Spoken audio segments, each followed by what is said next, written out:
The long struggle that would go down in history as World War II began when the Allies took on the might of Adolf Hitler in 1939, as he stormed through Europe with devastating speed and efficiency, crushing nation after nation.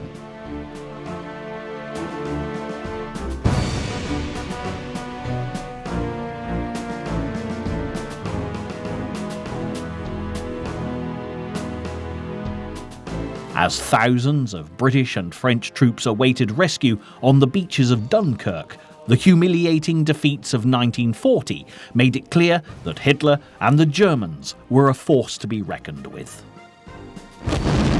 But as more countries became engaged in the web of conflict, the tide slowly but surely began to turn. With Allied victories in North Africa in 1942, and the invasion of Sicily in 1943, while the Russians stood firm on the Eastern Front, both the Allied forces and Adolf Hitler's axes of evil knew that an attack on northwest Europe was imminent.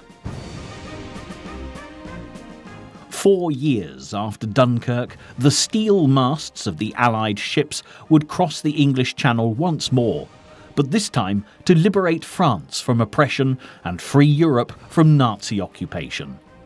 The Normandy landings of 1944 boasted the largest sea-borne invasion in history, and this extraordinary event will now be revisited during the course of this programme, D-Day and beyond. After many twists and turns in the European conflict, by 1943 the British Prime Minister Winston Churchill and the American President Franklin D. Roosevelt were immersed in schemes for a combined offensive on Germany. In July, initial plans were put in place for a mass landing on the northwest coastline of France, and these were discussed with the Soviet dictator Joseph Stalin at the Tehran Conference later that year. Many important decisions had to be made for the operation codenamed Overlord, and first and foremost, it had to be settled where the invasion should take place. The quickest and easiest route for the Allies would be over the Pas de Calais, but this is exactly what the Axis commanders expected. The element of surprise was so vital to the landings that a more complicated route was eventually chosen, and 3 beaches in the Caen-Bayeux region of Normandy were selected. For such a comprehensive landing, preparation was the key factor, and the Supreme Headquarters Allied Expeditionary Force, known as SHAEF, was set up to begin extensive planning. Although many expected US Chief of Staff George C. Marshall to be put in control of the organisation, the American commander, who had successfully led his troops to victory in Africa and Italy, was not selected, and instead General Dwight D. Eisenhower was put in charge of operations. Alongside Eisenhower, the British General Bernard Montgomery helped shape plans for the invasion. Montgomery had first-hand experience of warfare, having fought on the Western Front in the First World War. He had also commanded forces at Dunkirk and claimed many victories during the North African campaign, and along with Eisenhower decided that 3 landing areas would not be enough. Instead, they chose 5 beaches between Cherbourg and Le Havre. Churchill described this line of landing zones as a 50-mile half-moon of sandy beaches, and if the landings in this half-moon proved successful, it would be possible to establish a beachhead with adequate ports. Then the plan to drive along the lines of the Loire and Seine rivers into the heart of France, instigating the liberation of Europe, could begin in earnest. The American Army divisions would land at beaches codenamed Utah and Omaha, while the British and Canadian troops would come ashore on the 3 remaining beaches, Gold, Juno and Sword. Upon arrival, The plan was then to reinforce the troops and drop off as many soldiers as quickly as possible. But the task was far from being an easy one, and having suffered a terrible defeat 2 years earlier after an attack on the north coast of France, the Allies were all too aware of the risks involved.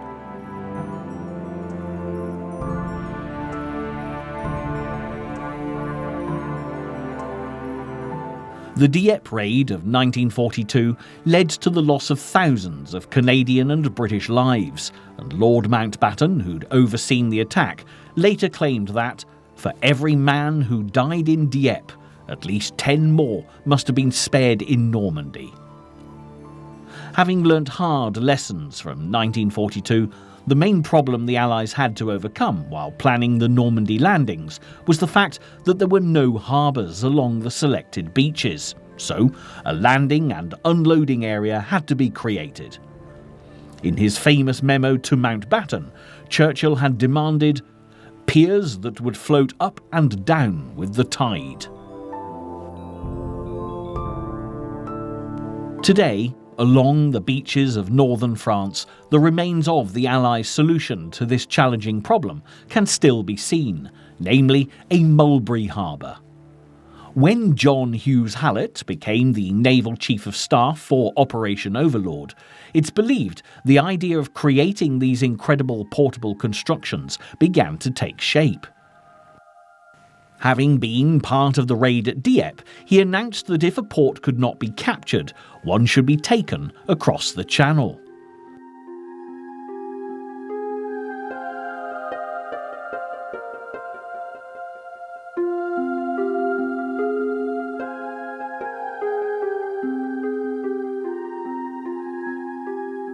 Consequently, in the months prior to the operation, giant concrete building blocks were secretly constructed to create 2 mulberries. The one codenamed A was for the American troops at Omaha, while Mulberry B would be at Gold for the British and Canadian troops.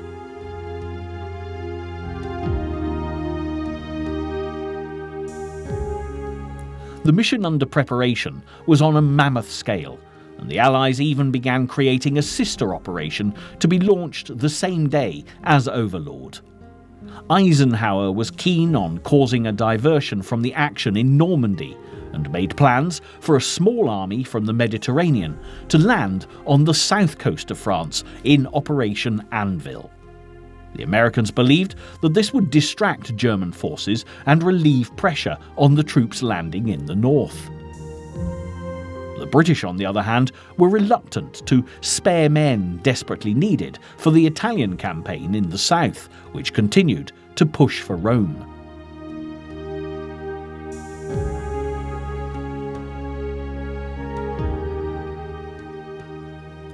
As the main Overlord mission developed, Anvil took a back seat, and with the precious landing ship tanks, better known as LSTs, in great demand, Churchill even wrote to President Roosevelt asking for as many as possible to be transferred from the Anvil mission to Operation Overlord.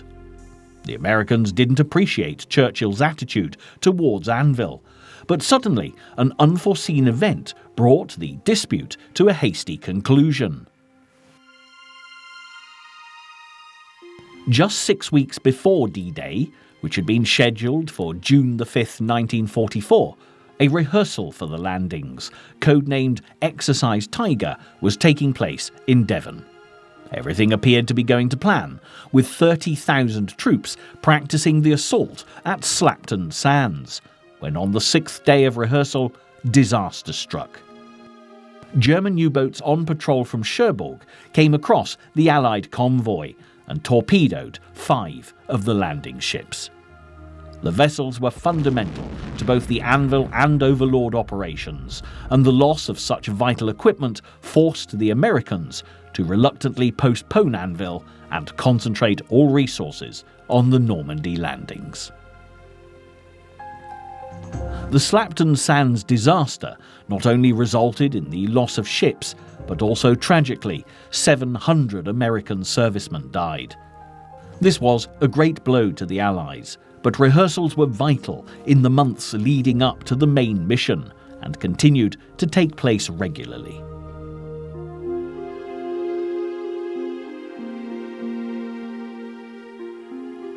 Although rehearsing such a large operation proved difficult to hide from the German army, one of the main reasons D-Day was such a success was the extraordinary precautions SHAEF took to conceal their plans.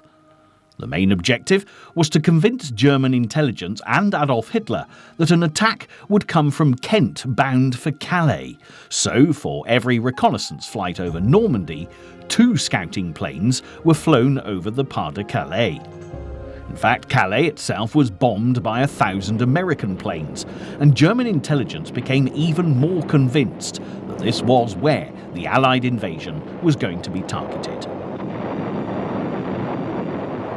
If further proof was needed, dummy landing craft were also introduced, which were strategically placed in the Thames estuary and the Channel ports. The work and effort put into making sure the Germans thought a large attack was bound for Calais was so immense and complex that it was even recognised as a shadow mission and given the code name Fortitude. Another decoy plan was the creation of an entire fake army, the first United States Army Group, which appeared to be a completely functional unit, perfect in every detail, but lacking just one vital element: real soldiers.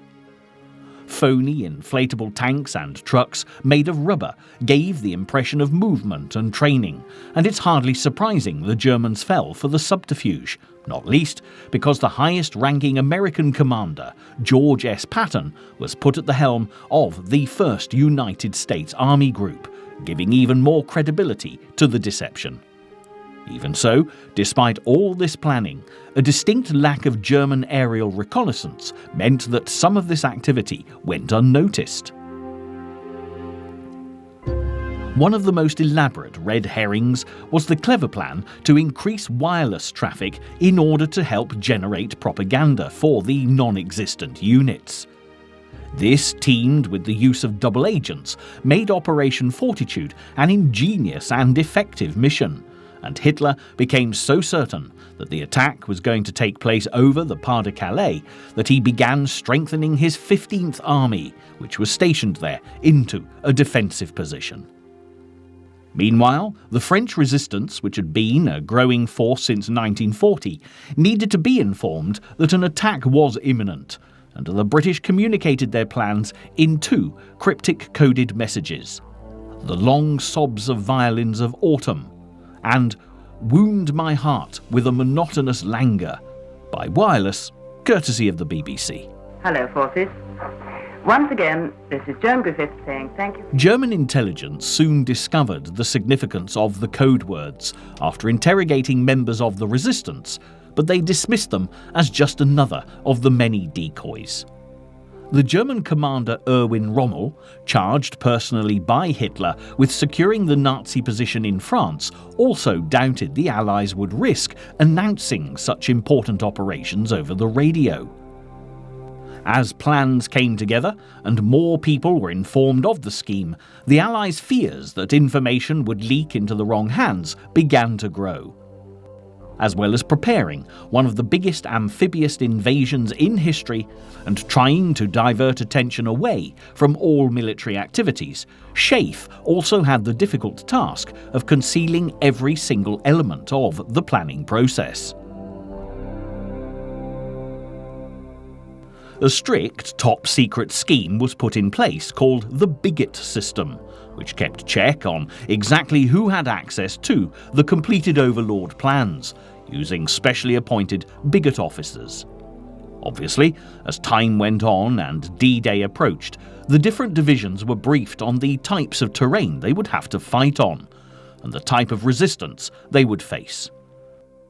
However, fear of information spreading was so great that the soldiers and forces who were given vital data were kept under strict supervision, and in some cases kept behind the kind of barbed wire fences you'd expect to find in a concentration camp.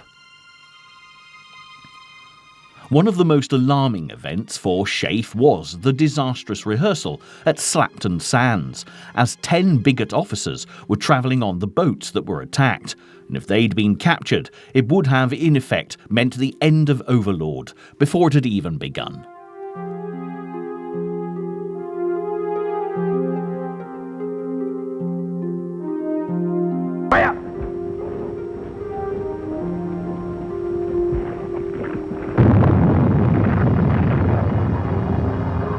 All further planning was put on hold until the long and gruesome task of searching the Slapton area to unearth all 10 bodies was complete, and only then could SHAEF relax in the knowledge that their secrets were still safe.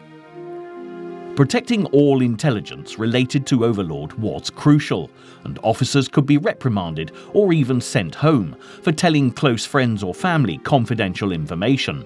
And it wasn't just idle gossip that concerned SHAEF, but also the daunting task of keeping vast quantities of bigot documents under control.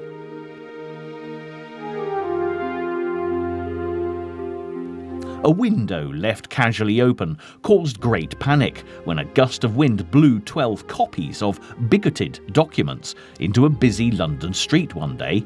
And an even more dramatic event occurred in Exeter when a railway employee found a complete set of Overlord plans in a briefcase abandoned in a train compartment. If these had fallen into German hands, the whole mission would have been a failure. Thankfully, in both cases, the documents were swiftly returned. As June the 5th drew closer, an unseasonable change in weather placed a strain on preparations. The landings needed sufficient moonlight to illuminate the path of the ships, as well as the correct tidal patterns.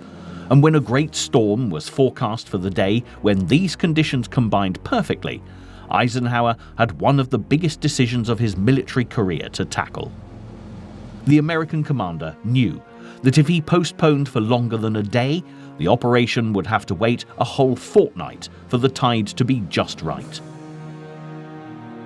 2 weeks was a long time, and with so many close calls in security breaches, this was a great risk to take.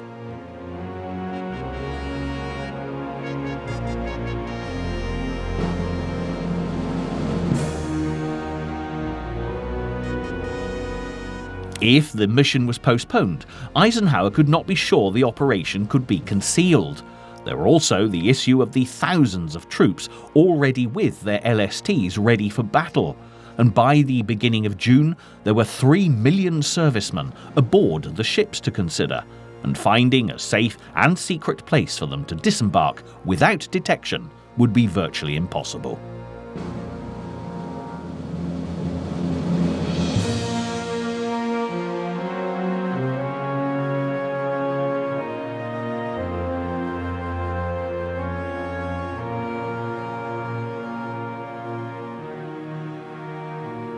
As the streets of southern Britain, so recently bustling with military activity, fell strangely silent and the waves churned beneath the ships, Eisenhower, faced with appalling weather conditions, made the decision to postpone D-Day from the 5th to the 6th of June. The sea was still likely to be stormy and the journey very unpleasant for the men, but there would be just enough improvement to make things a little easier. The troops now had to wait 24 hours while their ships were battered by storms and gales, until finally Eisenhower made the brave decision in the first minutes of the 6th of June to give the go-ahead. Before the landings on the beaches commenced, many airborne attacks took place in order to secure the flanks of the landing zones and capture key locations.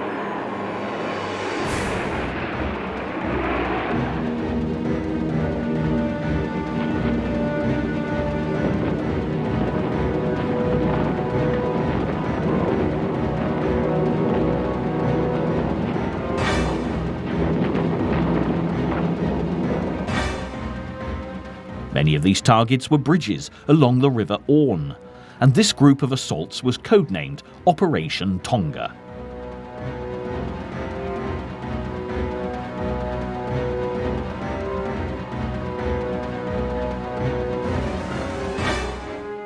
Perhaps the most crucial of all the strategic points was the now famous Pegasus Bridge, which lies 3 miles south of Ouistreham and close to the charming town of Bénouville. The mission was fraught with uncertainty, as 6 Horsa gliders were used to carry 181 men under the command of Major John Howard, with the tough task of taking both Pegasus and then Ranville Bridge.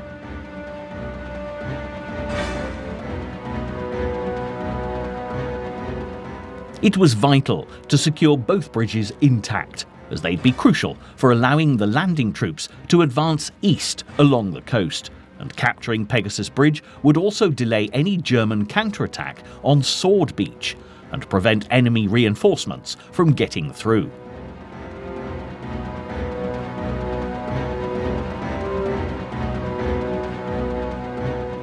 After the precarious flight across the Channel, Major Howard's glider was released over France and came to an abrupt halt on French soil at 16 minutes past midnight. The plan had been to use the nose of the Horsa to break through the heavy barbed wire surrounding the bridge, but landing off target some 50 yards away, the nose broke on impact and the 2 pilots were thrown from the cockpit while everyone else on board was knocked unconscious. The situation could have been disastrous, but luck was on the Allies' side, and German defence forces dismissed the crashing noise as falling debris. Meanwhile, Major Howard's men recovered, and divisions from all the gliders worked quickly to secure the area. 26-year-old Lieutenant Brotheridge led one of the divisions and battled to secure half of the bridge, but sadly became the first Allied soldier to be killed by enemy fire on D-Day when the Germans retaliated. With the element of surprise working in their favour, Pegasus Bridge was quickly taken from the Germans, and the French greeted the British soldiers as heroes. At the Café Gendre, champagne that had been hidden from the Nazis was dug up from the garden to celebrate the beginning of the liberation of France. However, Allied paratroopers landing on the western edge of the Normandy beaches did not receive such a warm welcome.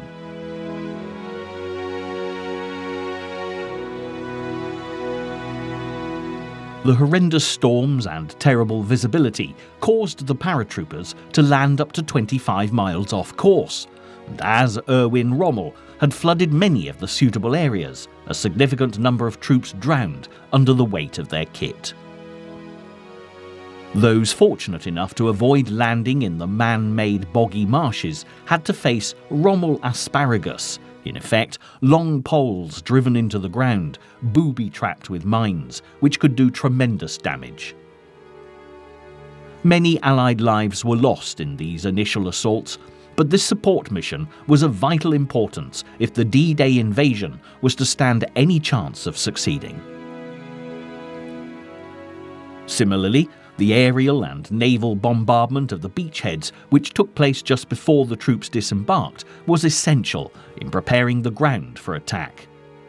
Each stretch of shoreline would have a very different set of circumstances awaiting the troops, but every division had a crucial role to play in what was fast becoming a huge overall picture.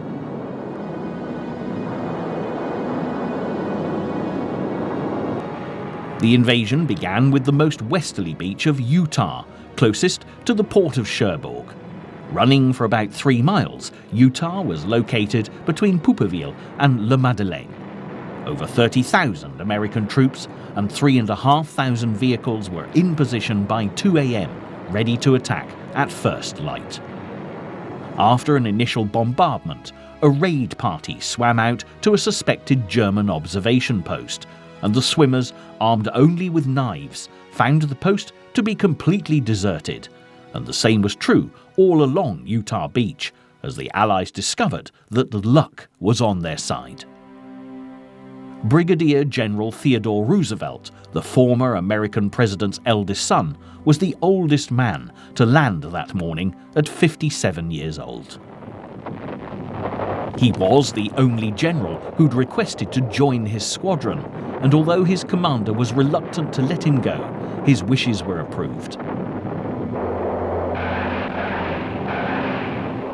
As the first wave began landing, General Roosevelt was among the troops. However, it was soon clear things had not gone according to plan.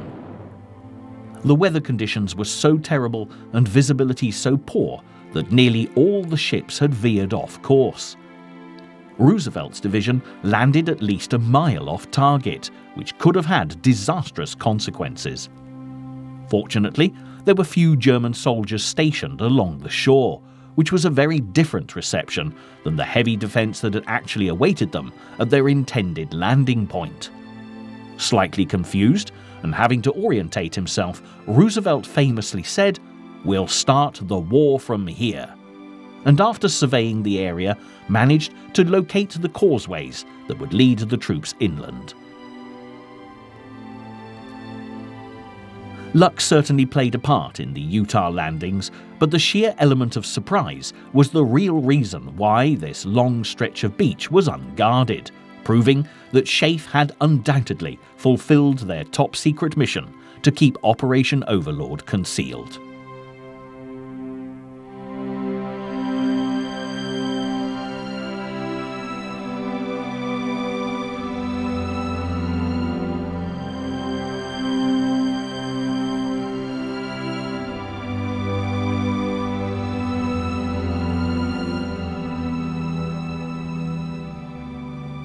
The only German troops put on high defensive alert were the 15th Army in the Pas-de-Calais.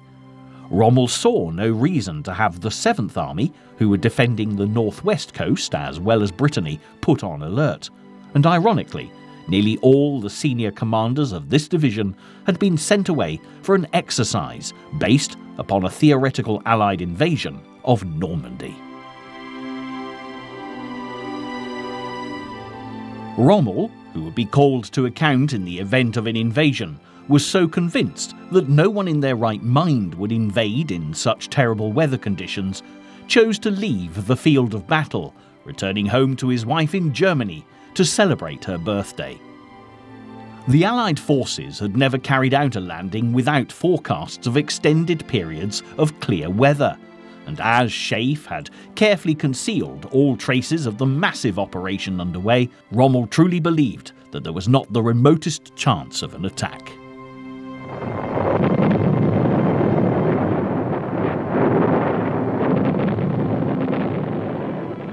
Relatively few lives were lost at Utah Beach, with the vast majority of the tanks arriving on land intact, and there were only in the region of 200 Allied casualties. These figures were a credit to the airmen who'd worked tirelessly to clear the exit routes from the beach, 5 hours before the troops were due to land. But sadly, by the end of the operation, almost a third of the Airborne division had been lost, which, although a seemingly high price to pay, no doubt prevented the battle for Utah being as horrific as that experienced by the Americans on Omaha, the next beach along the Normandy coastline.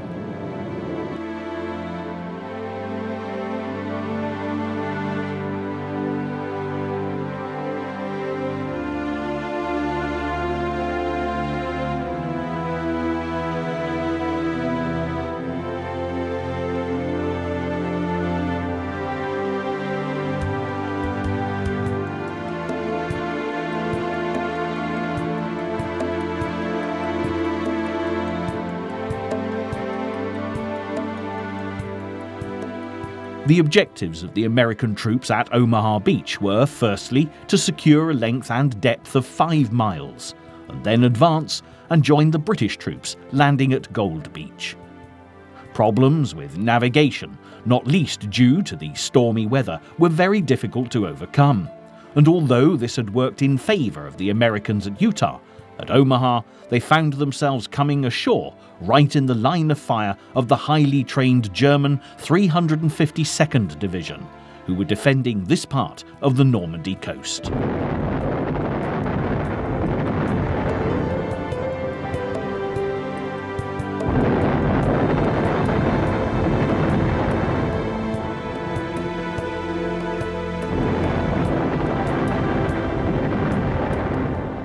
At 6:30 in the morning, the first wave of assault barges laden with men left the ships, but as they approached Omaha Beach, the carnage began.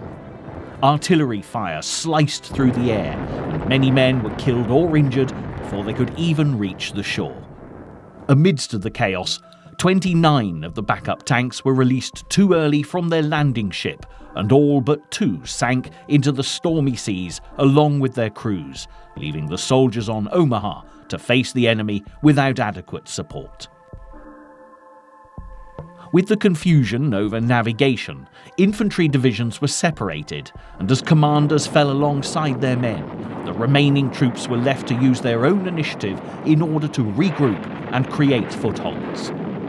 Brave engineers aided the battle, desperately attempting to clear the beaches of deadly mines, but many were killed as intense gunfire set the explosives off, and as the second wave of troops arrived, they were faced with a scene of chaos and utter devastation.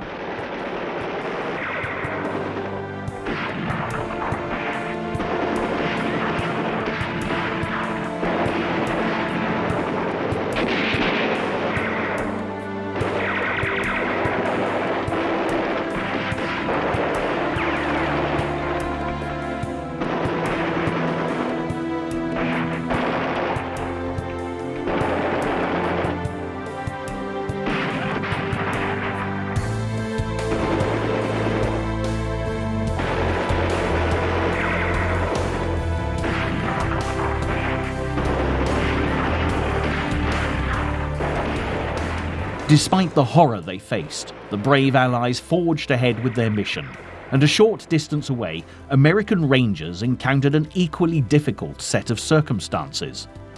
Situated high upon a 100-foot cliff face between Utah and Omaha was a German defense station at Point du Hoc, which housed a battery of guns captured from the French.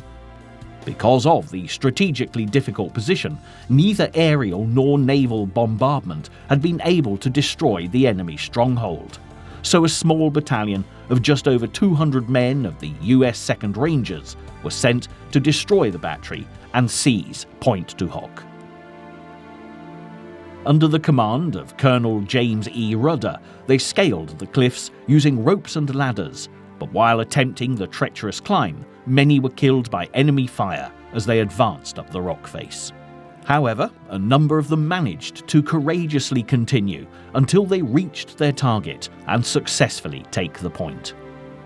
For 2 days, the 90 surviving Rangers fought tirelessly to hold the area until reinforcements arrived from Omaha.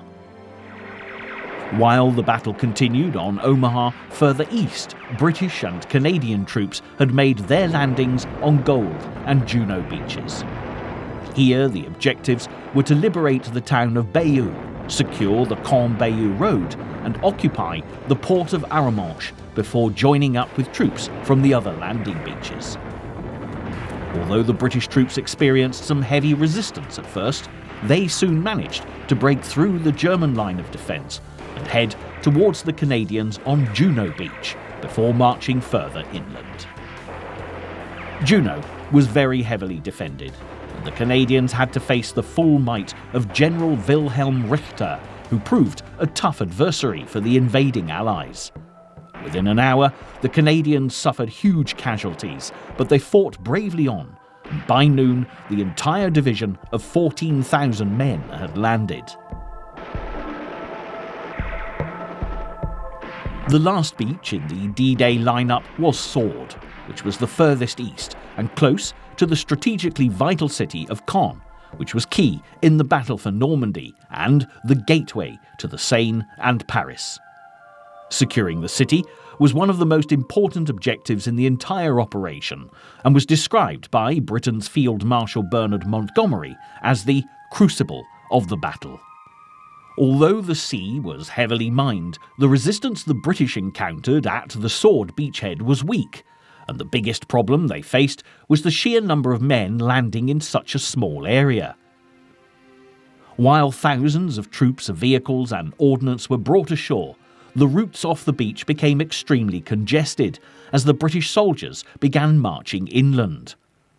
One of the best love stories of D-Day is that of Bill Millin, the personal piper of Lord Lovat, the commander of the 1st Special Service Brigade that came ashore on Sword Beach. seeing the carnage as his comrades fell, Piper Bill, as he became known, started to play his bagpipes as he waded through the water and all the way up the beach, raising the morale of all those around him. Later, the Germans said they didn't target him because they thought he'd gone mad, but legend has it that he played his pipes all the way to Pegasus Bridge when the men he came ashore with met up with their fellow British comrades. The reality was that the Normandy landings were a huge triumph against all the odds, and by the end of D-Day, 130,000 troops had arrived on the stretch of coast between Cherbourg and Caen, making it the largest invasion to take place on a single day in history.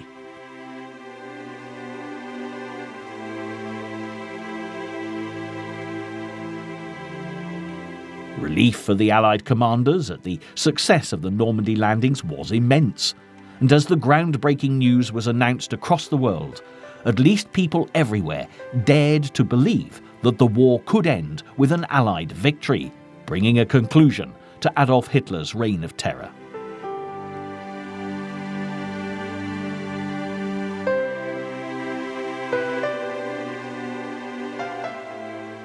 It's hard to even begin to imagine the pressure that Eisenhower, as commander of the invasion, had felt. But it's interesting to note that sometime after the event, his valet found a handwritten speech in a pocket that had been prepared in case the D-Day invasion had been a failure. But despite the excitement in the Allied nations, there were also many lost lives to be mourned. By the end of June the 6th, the casualties were being counted, with 3,000 men killed on Omaha Beach alone.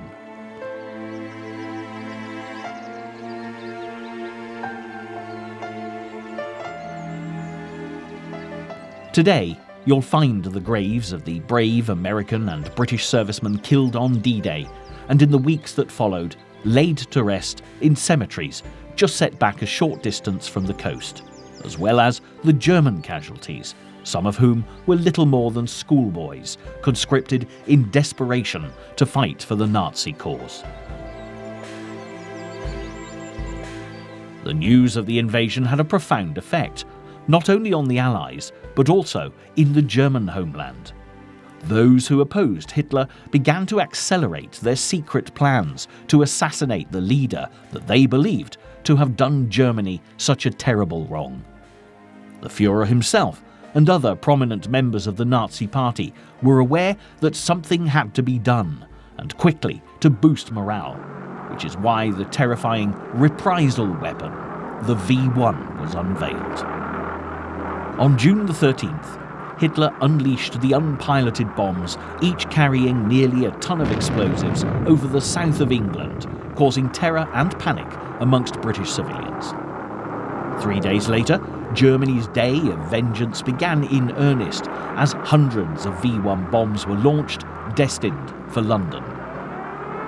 As the air raid sirens wailed, it would be weeks before Londoners heard the all-clear sound as wave after wave of bombs darkened the summer skies.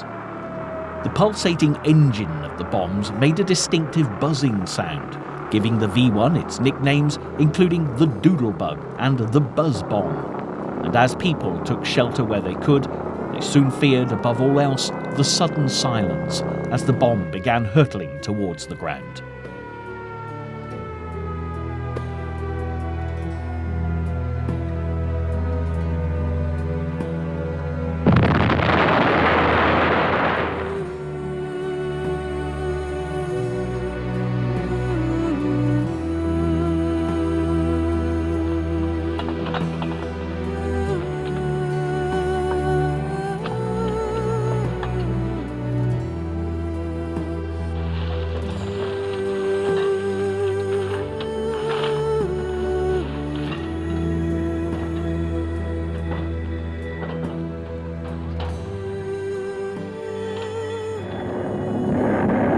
Although anti-aircraft crews destroyed many of the V1 bombs, it was soon evident that the fast-moving targets were very difficult to hit. And as the incendiary devices dropped indiscriminately on streets and homes, thousands were killed or injured by Hitler's terror weapon.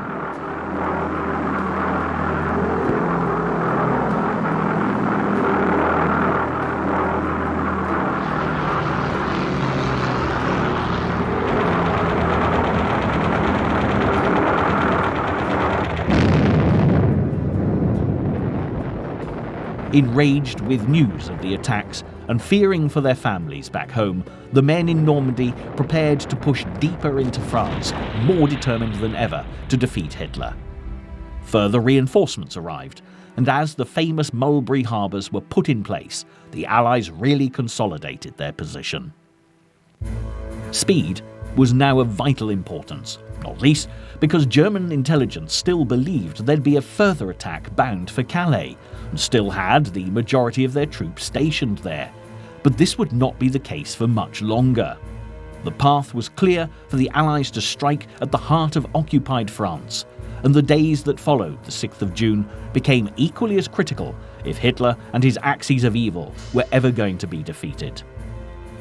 While Hitler had to contend with Operation Overlord in France and the Italian campaign further south, there were also developments on the Eastern Front. By the 22nd of June, the feared Russian Red Army had commenced Operation Bagration. This was the Belarusian offensive, which aimed to clear German forces from Belarus in northern Russia to Poland. The impact this operation would have on furthering an Allied victory was immense, as it destroyed the core of the German army. Around 300,000 German soldiers were killed, and many more were wounded or captured. But as the Russian army celebrated the fall of the last big German base on Soviet soil, the aftermath of the victory came fully into view, as the utter destruction and desolation of vast areas of land and a once proud people faced decades of rebuilding. Towns and villages lay in ruins throughout the country, devoid of the population who had been killed or taken prisoner. The enraged Soviets forced 50,000 German prisoners to march through Moscow, and it took 3 hours for them to be paraded through the city, while the Soviet army thundered into Poland, where the Warsaw Uprising was just beginning.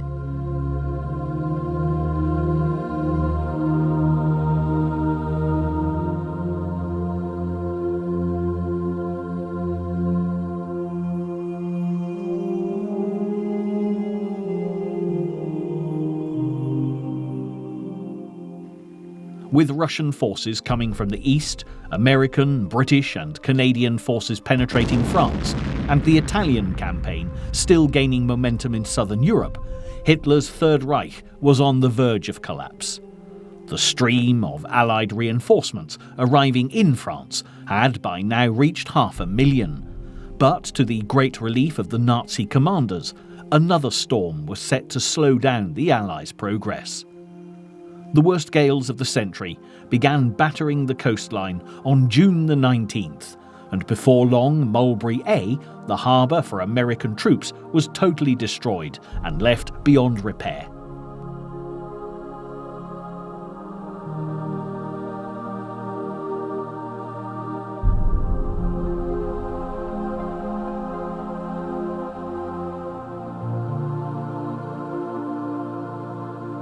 As the storm subsided, the march further into France and toward Cherbourg resumed. The two aims of Britain's Field Marshal Montgomery were to capture the port of Cherbourg and the city of Caen, which were still heavily protected by German troops. However, compared to the progress of the Red Army in Russia, Montgomery's advance was alarmingly slow. When Eisenhower arrived at the beginning of July, conflict between the two commanders was very noticeable. With the German forces taken by surprise, and more than enough Allied airmen and soldiers to continue the push for Cherbourg and Caen, Eisenhower could not understand why victory was eluding Montgomery and his men.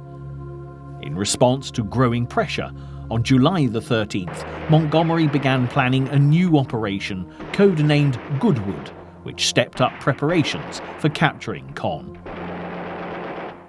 However, his Nazi adversary, Erwin Rommel, renowned for his successful battle strategy in Africa, was equally as determined to defend the German stronghold as Montgomery was to attack it. There were no less than 5 lines of defence stretching over 10 miles before reaching the city. From infantry dug into villages, gun lines along a ridge to the south of the city, and tanks and soldiers waiting on the outskirts, the battle would be fierce, and ironically, the last of Rommel's career.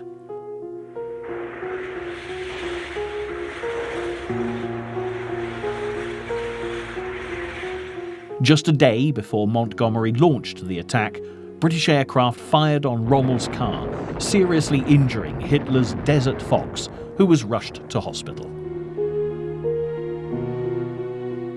As Allied bombers began to pound Rommel's defences in France, there was also a dramatic turn of events in Germany, because Hitler had narrowly escaped with his life when a bomb exploded at his East Prussian headquarters.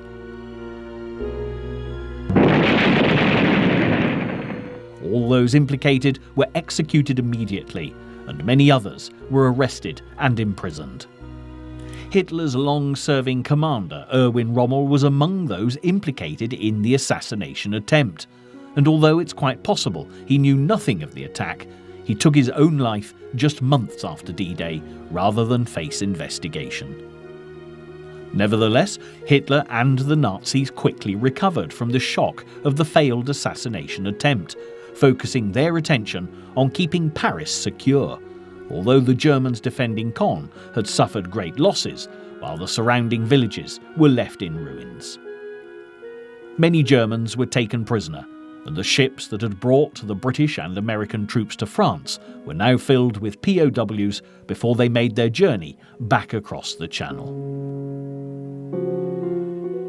Eisenhower, by this point, was extremely frustrated with Montgomery and the fact that further advances had not been made. So he gave the American General Omar Bradley the go-ahead to put Operation Cobra into place on July the 25th.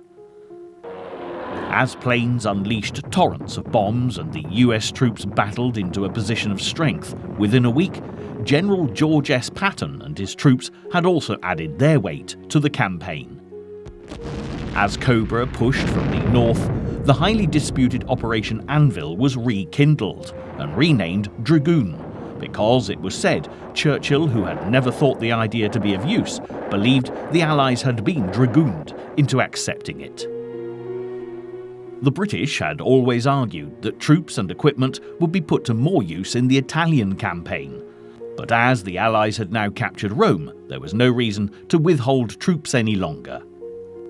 On the 15th of August 1944, it was planned that the Allies were to make an amphibious landing between the towns of Toulon and Caen. There was a mix of American, Canadian, British and Free French divisions taking part in the assault, and on the first day, over 94,000 men landed along the southern coastline. In 24 hours, the troops had infiltrated 20 miles of French soil and captured the very useful port of Marseille. This certainly boosted morale for the Allies and also the ever-growing French resistance, who after so many years of occupation were ready, willing and able to play their part. By the time the 6th of June arrived, the resistance had a Free French army of about 100,000 men that was increasing daily, proving very useful to the Allies as they invaded Normandy, and in the subsequent weeks during the build-up to Battle for Paris. Their position provided the Allies with military intelligence, and they helped sabotage the enemy in any way possible.